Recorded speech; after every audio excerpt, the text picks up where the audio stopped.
आजकल ग्रेट नोएडा में IHGF 58वां मेला लगा है, जिसमें विभिन्न प्रोडक्ट गारमेंट संबंधी और दर्शाए गए हैं।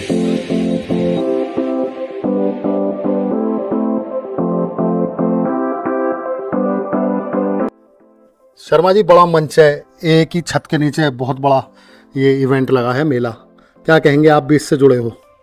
देखिए, हम लोग EPCH के कमेटी मेंबर हैं और EPCH के मेंबर हैं। इसके अलावा मैं handloom handicraft exporter welfare association को लीड करता हूं, जिसमें हमारे पास लगभग 3500 मेंबर हैं ऑल ओवर इंडिया में। सभी लोग यहां पार्टिसिपेट कर रहे हैं।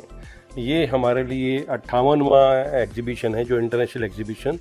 हमारे एक्सपोर्टर का बिजनेस अगर चलता है तो इस फेयर के माध्यम से चलता है, क्योंकि इस फेयर में बायर्स आए हैं। क्योंकि आज तक 3200 बायर के लगभग जो रजिस्टर्ड हुए हैं वो आ चुके हैं। आप देख सकते हैं कि हर स्टॉल पे ग्राहक हैं, हर स्टॉल पे बायर्स बिजी हैं। आज चौथा दिन है, कल आखिरी है, तो हर व्यक्ति सिलेक्शन कर रहा है, हर व्यक्ति सैम्पलिंग हो रही है। ये जो बिज़नेस आता है वो लगभग 1 से 1.5 महीने के अंदर बिज़नेस आता है। ऐसा नहीं है स्पॉट बिजनेस बुक होता है। सैम्पलिंग जाती है, सिलेक्शन होती है, कलर होते हैं, फिर परफॉर्मा इनवाइस जाता है, परफॉर्मा इनवाइस के बाद फिर फाइनल ऑर्डर आता है। यही माध्यम है, यही तरीका है।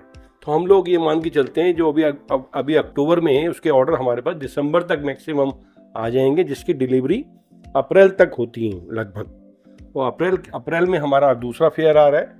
लगभग हम लोग एक्सपेक्ट करते हैं 10 से 12 हज़ार करोड़ का काम इस मंच के द्वारा हमारे निर्यातकों को मिलता है। ऑल ओवर इंडिया से यहाँ 3200 निर्यातक आए हुए हैं। सारे स्टेट के लोग हैं, सारे क्लस्टर के लोग हैं, ODOP हैं, और सरकार का भी इसमें पूरा साथ रहता है। EPCH की प्रमोशन, IEML की प्रमोशन बहुत ही सुंदर तरीके से होती है, क्योंकि सब कंट्री में इस फेयर के लिए एडवर्टाइजमेंट के लिए एक स्टॉल लगाया जाता है। हर MSC के थ्रू इसकी एडवर्टाइजमेंट होती है। सरकार भी इसमें हमें पूरा साथ देती है। तो मुझे जो लगता है कि इस मंच के माध्यम से हम लोग 2047 का जो हमारा माननीय प्रधानमंत्री जी का जो सपना है एक विकसित भारत बनाने का, उसको पंख देने का काम EPCH कर रही है। अच्छा शर्मा जी, शहरी व्यक्ति और विदेशी व्यक्ति सब इसमें दिखाई देते हैं, लेकिन अभी 2 दिन पहले ग्रामीण क्षेत्र की सैकड़ों महिलाएं आई। आप भी मौजूद थे, उनके साथ जेवर विधायक धीरेन्द्र जी भी मौजूद थे, शोभा जी भी मौजूद थी, और कई लोग मौजूद थे। तो उन लोगों में भी एक आत्मविश्वास जगा इस चीज़ को देखकर, क्योंकि फर्स्ट टाइम वो लोग आए। इस बारे में क्या कहेंगे आप?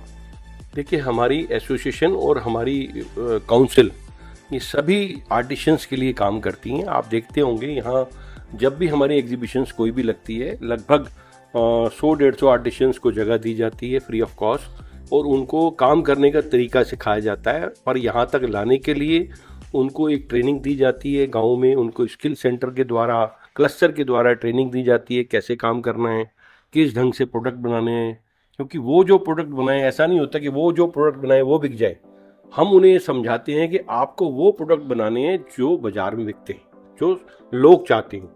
जैसा कल्चर है हमारा, जैसा विदेशी कल्चर है, जैसा हिंदुस्तानी व्यक्ति माल चाहता है यूज़ करना, वैसा ही माल बनाना पड़ता है। और हमें कॉस्टिंग का भी ध्यान रखना पड़ता है कि क्या कॉस्टिंग पे माल बिकता है, क्योंकि हमारे लिए चाइना एक बहुत बड़ा कंपटीशन है। हमने आने वाले समय में चाइना को ज़बरदस्त कंपटीशन हम दे रहे हैं और दे के रहेंगे। और 2030 तक हमें हमारा वायदा है, EPCH और हमारी सारी काउंसिल्स मिलके, हमारी एसोसिएशन मिलके, HHEWA, हम लोग इसको 2030 तक 3 गुना एक्सपोर्ट, जो हमारे मोदी जी का विजन है, उसको हम मिशन में बदल के चल रहे हैं। शर्मा जी, प्रेस कॉन्फ्रेंस में राकेश जी ने कहा था कि पूरी दुनिया में मंदी चल रही है, लेकिन आपको क्या उम्मीद है इस फेयर से? देखिए, पूरी दुनिया में जो मंदी चल रही है, मंदी का समय होता है। मंदी जब भी चलती है, ज़रूरतें बनती हैं मंदी के बाद। क्योंकि घर में अगर आप कोई चीज़, बेडशीट है या कोई डेकोरेशन का सामान है या किचन के सामान हैं, तो वो बदलना होता है। मंदी के दौरान आदमी पहली परचेजिंग कम करता है, उसके बाद मंदी जब ख़त्म हो जाती है तो वो एकदम तेज़ी में बदलती है। क्योंकि मंदी एक प्रकृति का नियम होता है, जो ऊपर उठता है वो थोड़ा सा नीचे भी स्टेबल होता है। ये सब चलता रहता है। हम लोगों ने मंदी का समय देखा है, लेकिन हम तो आपको ये बताना चाहते हैं कि EPCH और हमारे जितने भी एक्सपोर्टर हैं, जब कोविड का टाइम था, जब सभी लोग परेशान थे, तो कोविड के टाइम में एक्सपोर्ट बढ़ा है हमारा। तो उस दौरान क्योंकि बायर यहाँ आ नहीं पाया और उसने वही डिज़ाइन रिपीट करे, वही डिज़ाइन प्रोडक्ट चालू रखे जो वो ले रहा था।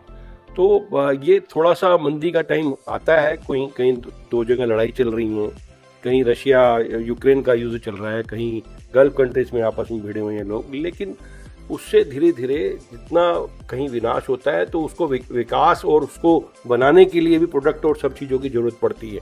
तो इसमें हम अपनी अपॉर्चुनिटी देखते हैं ऐसे में कि अगर ऐसा हो रहा है तो उसमें हमारे लिए भी एक अपॉर्चुनिटी है। तो जितना जहाँ विनाश हो रहा है या युद्ध हो रहा है तो वहाँ भी अगर जब ज़रूरत पड़ेगी तो वो लोग भी खरीदेंगे। हमारी काउंसिल और हमारे यहाँ तो आज भी हम लोग अपने प्रोडक्ट वाइज कॉम्पिटिटिव प्राइस लेके, कॉम्पिटिटिव प्रोडक्ट लेके, टेक्सटाइल के प्रोडक्ट लेके, ऐसी ये सारी ज़रूरतें हैं हर घर की, चाहे हमारे देश हों चाहे विदेशी हों, हर घर की, हर परिवार की ज़रूरतें वो जो हम बेचते हैं।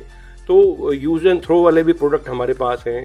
तो सभी चीज़ें हैं। ये हम अभी एक नए मिशन पे लेके आ रहे हैं। जैसे हमारे यहाँ अभी 3rd फ्लोर पे कैश एंड कैरी का एक प्रोजेक्ट हमारे राकेश जी ने, IEML ने और EPCH ने चालू किया है। वो भी एक बड़ा प्रभावी मंत्र है जो हमारी काउंसिल दे रही है, क्योंकि आज के समय में लोग 90 और 60 दिन का इंतजार नहीं करना चाहते हैं, शिपमेंट में देरी हो जाती है।